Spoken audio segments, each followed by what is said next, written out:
All Is right. this the Crisco Kid? This is he. How are you? Dude, I'm okay. How did you get the nickname Crisco Kid? Well, it started.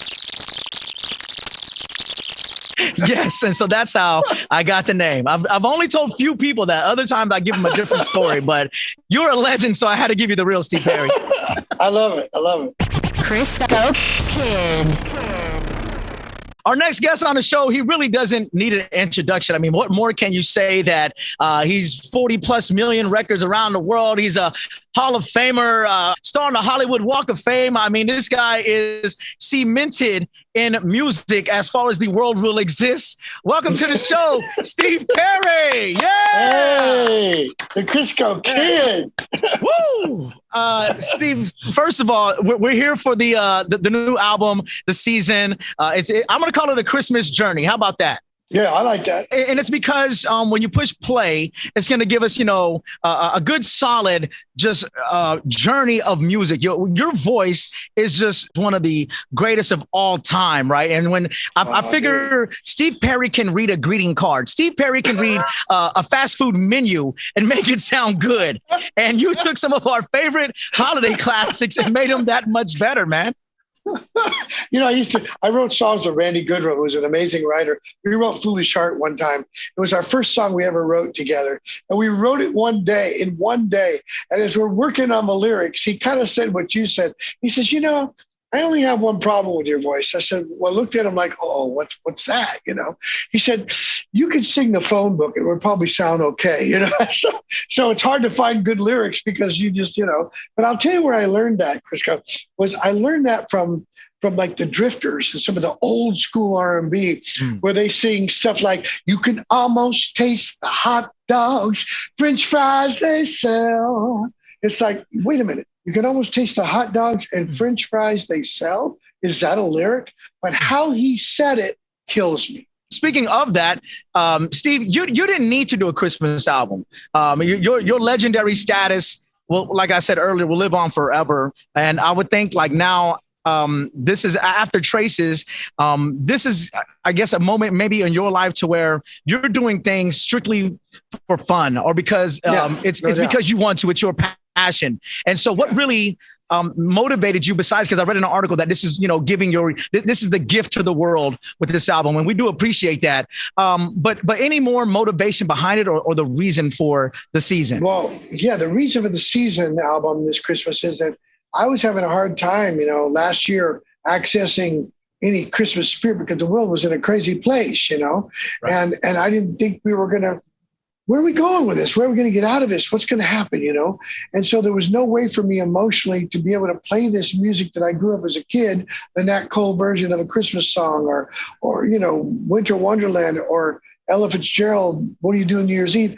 I couldn't play those songs that I grew up with to sort of contact with my childhood memories of those emotions because I just was too freaked out, wondering what is going to happen now.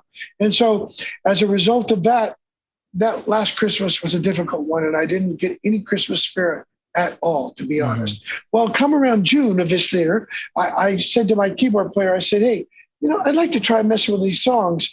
And my original reason was for me personally to see if I could enjoy singing songs that I grew up with that I never had sang before. You see, I never sang these songs before. I never had an opportunity to sing these songs before. I wasn't in a choir and I wasn't doing these songs like in some tour. I never did them. So I decided to sing these songs and kind of for me, see if I could get in touch with some of the original emotion that I felt when I was a kid. So these are the songs, these 8 songs are the ones I started playing with. And I wanted to reconnect, and that was in June. And come July, we were remotely doing it on the internet. He'd send me piano parts, I'd sing. I'd send it back. He'd do some backgrounds. I'd come back, I'd sing. So we did it remotely, and so it slowly grew. And I felt that emotionally, it was more of a healing thing for me to do too. I needed it. I needed this record too, because I want to feel the holidays. I do. And I guess that means that I was going through it like everybody else. So here it is. I think that is one thing that we all have in common, whether you're one of the biggest rock stars in the world or whether you're just out here at a Walmart with me collecting toys and food items for different pantries across town. We all went through this together. And you said two things. You gave us two gems. I don't even know if you realize that. But the young artists right now, or anybody who may be in music already, if you're going to put a Christmas album together, I think a lot of people think, oh, it's October, let me go ahead and put one out. You actually said you started working this on June and July. So that's the first gem you gave us, because it does take preparation to get into that season. And then the second thing I want to touch on is you're right. A lot of us didn't feel the Christmas season last year. And let's talk about the people that have young families, like maybe their children are 1 or 2 right now. So all they've kind of known is a little sheltering, and maybe their first or second Christmas didn't really feel, or the holiday season as a whole didn't feel like it should. And I'm hoping with this album, which I'm sure you are as well, but we have new classics or a new spin on classics that we can grow with, other generations can grow with Steve Perry with this season. Yeah. Well, what a gift to give a child the ability to believe, I just watched Polar Express the other night, and I watched it, and about, I'd say halfway through the film is when it starts to come alive for me. And by the time they get to the North Pole and you see the sleigh start to lift when the reindeers try to climb, I get emotional. What's that about? Okay, I'm no spring chicken, Crisco. Okay, I'm good. I'm getting emotional watching these reindeers, these CGI animated reindeers try to climb into the sky. I swear to you, I'm getting goosebumps right now. There's something about when I was younger, I just believed that reindeers could fly, and I believed in that stuff. And so what's wrong with having the ability to believe in the impossible? It's something that can follow you through life in every area of your life. And, I think that it's so important to give kids that. Steve Perry, you talk about the Polar Express and the reindeer flying, but I think the newer generation may think about Buddy the Elf. The movie Elf, right? Where they're singing in Central Park, and he's making a wish, he's checking it. And then you get that same magic to where you see the reindeer, the more noise and the more they sing, the holiday spirit kind of picks up. And then those reindeer go across the sky as well. And I only bring up the generation thing is because you've had the ability, and I think it's a blessing, to be able to touch so many generations, whether somebody is 80 years old, 90 years old, or whether, like we said, they're just getting started in their first decade of life, just known for creating so many just legendary, such iconic songs, such anthems. And I wanted to talk about Pitbull, because this is globalization, and Pitt is no stranger to making anthems as well. Is there a formula that you kind of stuck to? Because I've talked to him about it. Some people prefer a formula. Other people just kind of know when they're creating, whether it's a new Christmas song for all of us to enjoy, or back when, the Journey days and when you went solo. Was there something that you knew when you're going into making the records that you knew this was going to be an anthem, or did the magic just happen? I'm going to tell you, the best formula is no formula. The best formula is listening to your heart when you come up with something. And there's a lot of people today that do right with formulas. And I think it limits the possibility for things to, like an airplane, to take off. It has to be able to lift off the ground and fly.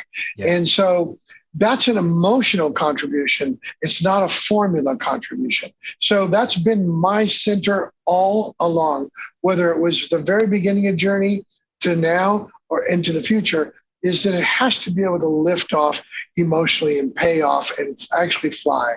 So that's the only formula. It's an emotional formula, not a beginning formula for me. Right. And I'm going to co-sign that, because one piece of advice that I give new artists or anyone right now is that I do believe that the internet and all the different streaming services such as Pandora and what we're doing here on SiriusXM, I think it opens the door for people to bring back emotion back in, because now people can go to you. You can stay you can be true to you. Like you said, you don't have to worry about the formula, and just make records that make you feel good, that make your people feel good, and that can make the world feel good. Well, and that is the benefit of the times we're in, when you can, with a computer, you can write music in your garage or in your bedroom, and or have a studio like I do in my house. we can actually do this. We don't have to have these massive budgets to go to some studio that's running $3,000 a day, Yeah. So you can do this stuff at your house and work one day and not work the next. So I think that's an opportunity to be creative from your heart emotionally. And there are artists out there that really are reaching for such emotion. And speaking of emotion, I want to talk about this right quick, because as a child growing up, some of my favorite artists, Michael Jackson, Prince, Lionel Richie, Steve Perry, and Journey. And you got to think, I'm an 80s baby, like born in right there, right? And but I remember my parents, and especially my dad, playing "We Are the World," right? And I'm sure you've talked about this before. Obviously, like we said, you have blessed have such a great career, but it impacted me here 30 something plus years later. I'm out here at my 14th annual Crisco Kids Ton of Toys drive. And now I've teamed up with one of my friends, JJO, Jimmy Olsen. We're doing food drives as well. And it's because of, at an early age, I learned to give back. I learned because of We Are the World. And I knew that it was to raise money and to raise food for people in Africa. It was such a big aid project. And you have so many legendary artists that became a part of that. And I just want to say thank you for your role in that, because it instilled something in me that so many years later, I'm out here where we used to sleep in front of a Walmart or different stores until we met our goal of 2,000 pounds of toys. Now, because of COVID, we're just here every day, but nevertheless, we're still here committed for a week to benefit not one, but 3 different organizations here where I'm based out of in Phoenix. And it's because of people like you and the legacy that you guys have left through music that I just wanted to tell you thank you for that. Oh, man, thank you. That was a thrill for me to be invited to that. Lionel Richie was the one who told Quincy Jones that she should get this guy, Steve Perry, from this band Journey, to sing. He's got a voice, he said, that when he opens his mouth, people will know who it is. And I didn't know that because Lionel never told me that till later. And because of Lionel Richie, I was there. So thank you, Lionel. Steve, just real quick before we get out of here, again, it is Christmas season. It is the holiday season. New album right now for everyone to enjoy this season. If there's one that's kind of like on repeat, or, earlier we talked about how, it didn't feel like Christmas last year. Now we're here. What is Steve Perry's favorite song from the album that really just created that 2021? We're kind of awakening out of the pandemic. What's the one we should all enjoy? Your favorite? Well, there would be 2 of them. From a pocket standpoint, I love Silver Bells, and Winter Wonderland is a different version.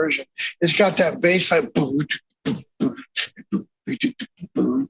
that kind of thing going, and it's got a nice little rhythm to a pocket. And I'm sort of paying an homage to some Motown stuff. So I would say Winter Wonderland or Silver Bells. And those are actually some of my favorite. I've been streaming it already. And as we decorated our tree, we had your album playing in the background. So just want to throw that out there too. You know what I mean? Just want to throw it out there too. I'm a fan, Steve Perry. I'm a fan. Thank you so much. Thank you very much. Merry Christmas. And again, it has been a pleasure talking to you. Thank you so much for all your contributions in music and humanity, Steve Perry. Thank you. And thank you to the Crisco Kid for all your devoted service. Thank you.